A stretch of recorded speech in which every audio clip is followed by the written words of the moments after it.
कहले कि महाराज यदि राउर बेटी खुश बिया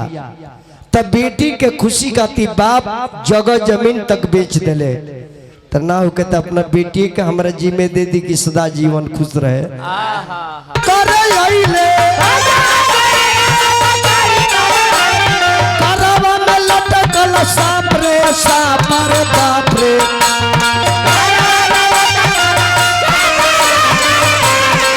ओ सब दुल्हन के खती बाप रे बाप। हे माँ हम महादेव के जीत गईनी, महादेव राजी बानी हमरा से शादी करे के। मैं ना रानी रोतर की बेटी इतना दिन तू जंगल में केगा रोलू हो, बाप रोतर माई रोतिया दरवाजा पर भीड़ लगल बा कि फलाना के बेटी बहुत दिन के बाद जंगल से आयल बिया। पार्वती के देखे खातिर लोग जुटल बा। जगह हमने के गांव में कोनो लड़की कोनो डिग्री लेके आवतिया तो गांव भर के लोग जाके कहले कि गांव के शान के बढ़ोले बिया। वहीं का सारा लोग पार्वती के देखे खातिर मिला लगोले बा। तले महादेव जान गले कि पार्वती हमरा लग से गइल बड़ी, उनकर दरवाजा पर भीड़ लागल बा। तो सोचले कि वही जी जाए हम चिन्ह तारी की ना तो मदारी के रूप धके अरे मदरिया के रूप में भाई के भोला बाबा आई हो गईले भोला बाबा आई हो गईले राजा हिमाचल दारा बारन वेरा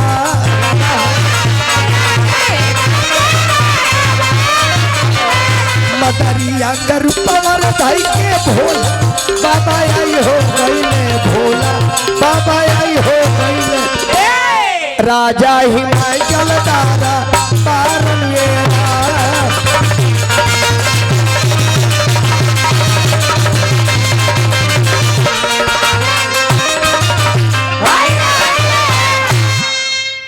भोलेनाथ जाके द्वार पर राजा हिमाचल के नाचे लगले। माता पार्वती कहले कि पिताजी वो मदारी वाला के बड़ी निमन कला लागता, ओकरा के कुछ इनाम दी। हिमाचल राजा कहले मदारी सुन,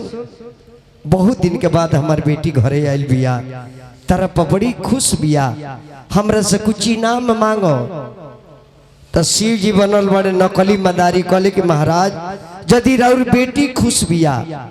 तब बेटी के खुशी खातिर बाप जगह जमीन तक बेच देले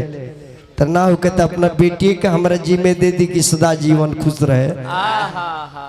हिमाचल कल के मदारी का बोलता हो, मदारी अलग मजाल एकर मजाल के राजा के बेटी मांगता मारो। शिव जी जब देखले जे लोग चल दिले बा तो बुझले जे काम गबड़ा जाई। अलग एक जना आगे बढ़िया जो तीन फकवा ले बनी गोभ के मुआ दी। तब पार्वती दौड़ के गोड़वे पर गिर गई, कहले कि अरे बाप रे बाप ऐसा रुपया काहे के धनी आई दादा, अरे थोड़े देर और देरिया कोइले रहता तो विकेटवा गिर गई रही। एक बेर नैहरा में बेइज्जतिया तहर कैले सतयगिया में कूद के मर गईनी, आज हमारा सामने हूँ कहता तो कैसन लागी थे दादा। कॉलेज पार्वती तारा के छोड़ के हमरा रोहे के मन रखे करो, कॉलेज बो रहो बिया होई नु काहे के जिया गइल। अरे दरा दियो अरे न बुझे लारे निरदैया दरा दियो न बुझ लाए निरदैया।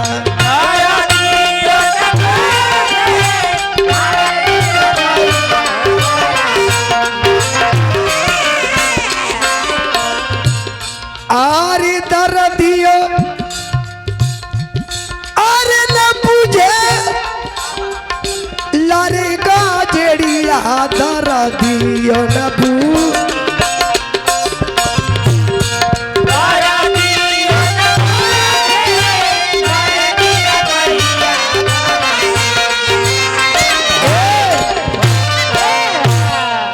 पार्वती कली की पिताश्री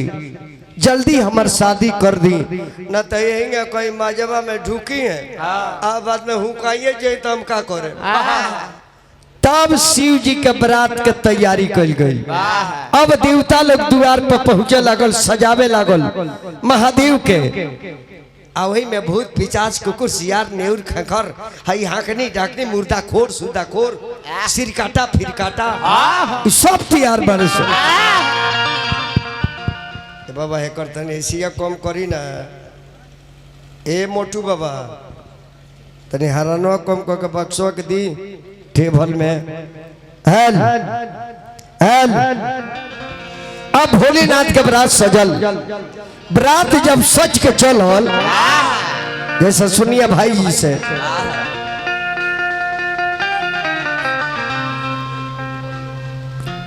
किसी बाजी का देवलो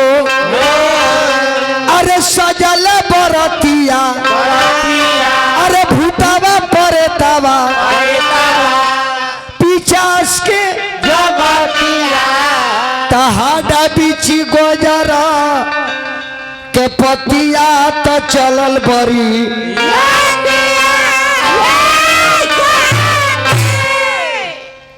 एगो शब्द न हो जाए तो शब्द के अपमान हो जाला। तो शिवाजी के देखी देखी अरे देख के भभूतिया तो मुँह पर चर धके अरे हंसलिया तो हमार बबुआ टिंकू का कल है कौन धिया भैली विपत्ति है ना ना गोड़ लागता नहीं संतोषी माई के भक्त ही राउर मेहरारू खूब रहुआ के सेवा करू तो कौन धिया बारी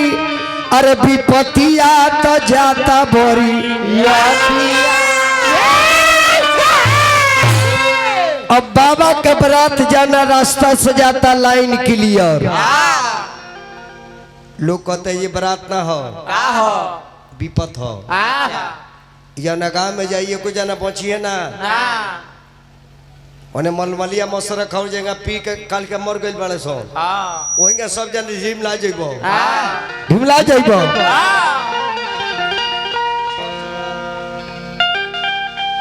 भोला बाबा चल सासुरारिया लोगवा देखी के डेरा लोगवा देखी के डेरा। भोला बाबा चल सासुरारिया लोगवा देखी के डेरा लोगवा देखी के डेरा। अरे भोला बाबा चल सासुरारिया लोगवा देखी के डेरा लोगवा देखी के डेरा।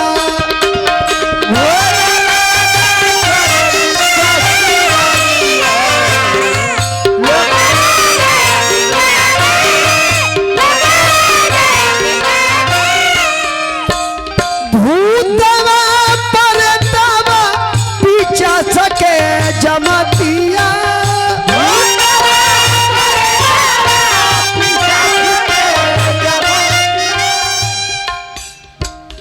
घरे घरे लगली के बड़िया लोगवा देखी के डेरा लोगवा जल्दी हटा लियो।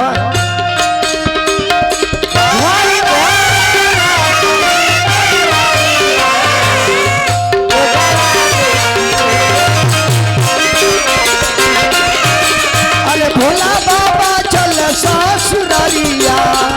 लोगवा देखी के डेरा लोगवा देखी के डेरा।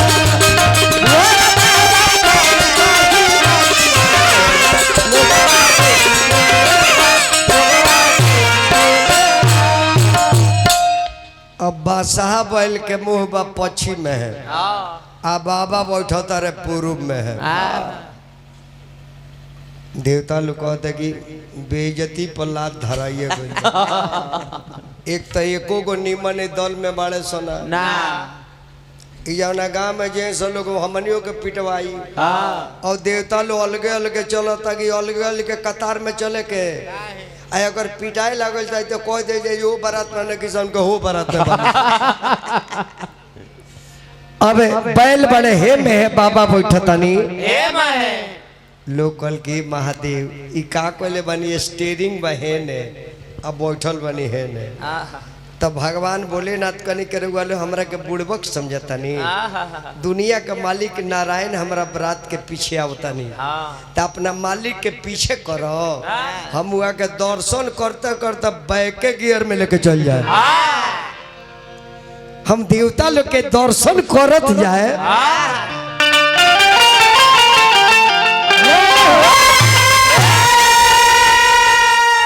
कि बस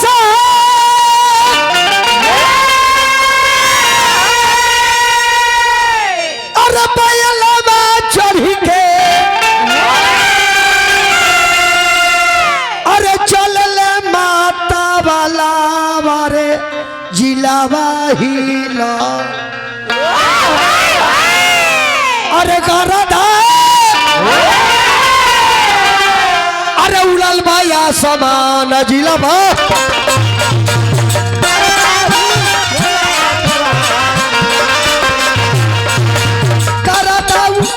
रलया समान जिलवा हिलवा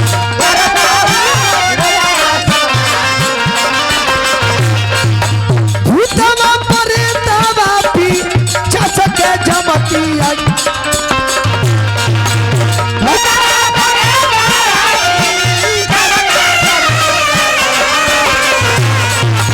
खुशियाँ में नचया समान जिलवा हिलवा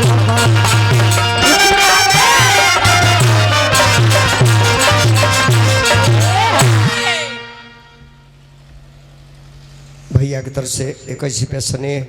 ठेकैता के भी मिलल कौन बाबा किताबी बाबा जी नाल बाधक सीताबी बाबा किताबी बाबा किताब माने इतिहास से हो गए हाँ जी और सीताब माने शिकारी हो गए बात है क्या तू खाजमा दी भाई हम बाबा के गोड़ लगता नहीं अब जब रात गई जाते जाते जाते जाते जाते राजा हिमांचल के बाग के कगरी गई तब बारात कहीं भी जाला गांव में तो सबसे पहले के जाला गांव के लड़का अब गांव को लेकर झुंड बनल बड़ के ही चले के देखल जा दूल्हा का तो बैल पर चढ़ के आई बा बैल पर चल चलो चल चल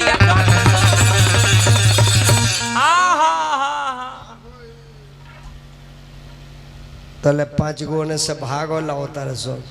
ई कैसे रे कैसन बारात बारी करे घरे चल काहे रे बाबा काहे अरे बाप रे बाप अरे बाप रे बाप अरे बाप रे उस दुल्हा न देखनी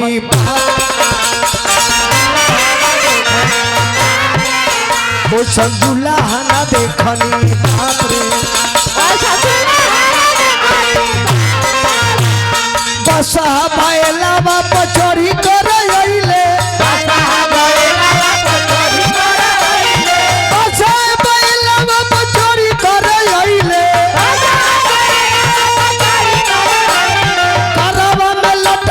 साप रे साप रे बाप रे ओ सब दुल्हा देखनी बाप रे बाप ओ सब दुल्हा देखनी बाप रे बाप घरे लइका भाग गइले से चाचा ओकर माई कहली करे काहे हाँ पता रे कत माई ते मर जाइबे काहे रे हइयो मर जाई काहे अइलो पहले ही मर गइल बा काहे इलो शायद देखले बा हार्ड मार देले बा का बबुआ का देखले बड़ सकल की माई रे उ बारात ना हो का हो अब ते मर जेबे मर जे बोलो अरे काहे कि बरतिया के रूपवा धई के अरे बरतिया के रूपवा धई के अरे आइल बे बरतिया मायरे हम जाई विपत कि मायरे हम ना जाई गाँव भर के आई माउतिया मायरे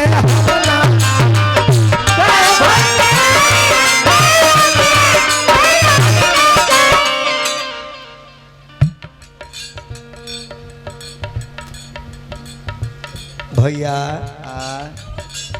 मर गए सब लो लो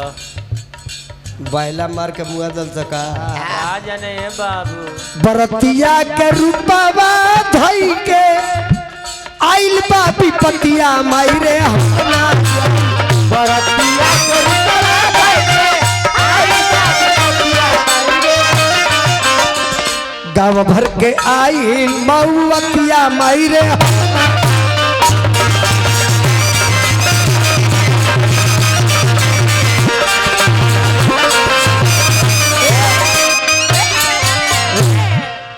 कुछ दिन ऊपर बोला था जाके अब पार्वती के सहेली लो जाता देखे खाती झुंड बना के पंजनी जाता कि हो सुना तनी कि सखी के दुल्हा महादेव होगन तो महादेव न हुई है पंजनिए ने से जाता रही तो चार जने मुंह लटकल उनसे अवतारी ऊ कहते कह ये सखी पार्वती के दुल्हा कैसन बाड़े कली जी का कह नारद के कहला में पड़ के फंस गई कोई साल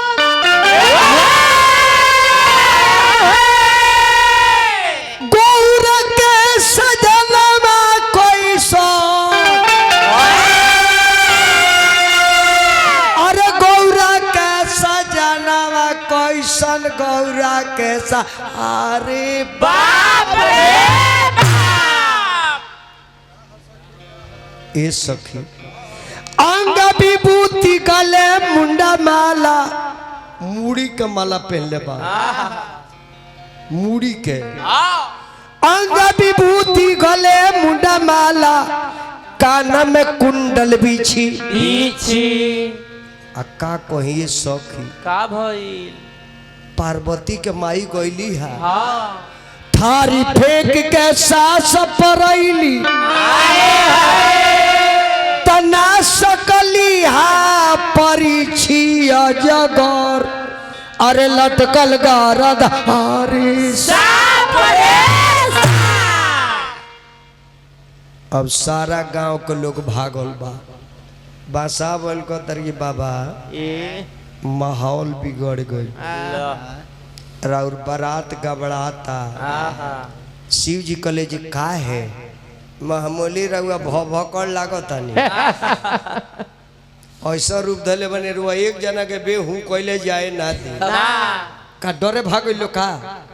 तब मैना रानी निकला तरी थारी लेके जे शायद हमारा आँखिए में दोष बा शिव के बारात जब आइला दुआरी देखी के बेहोश अरे देखी के बेहोश अब भैली हमारी देखी के बेहोश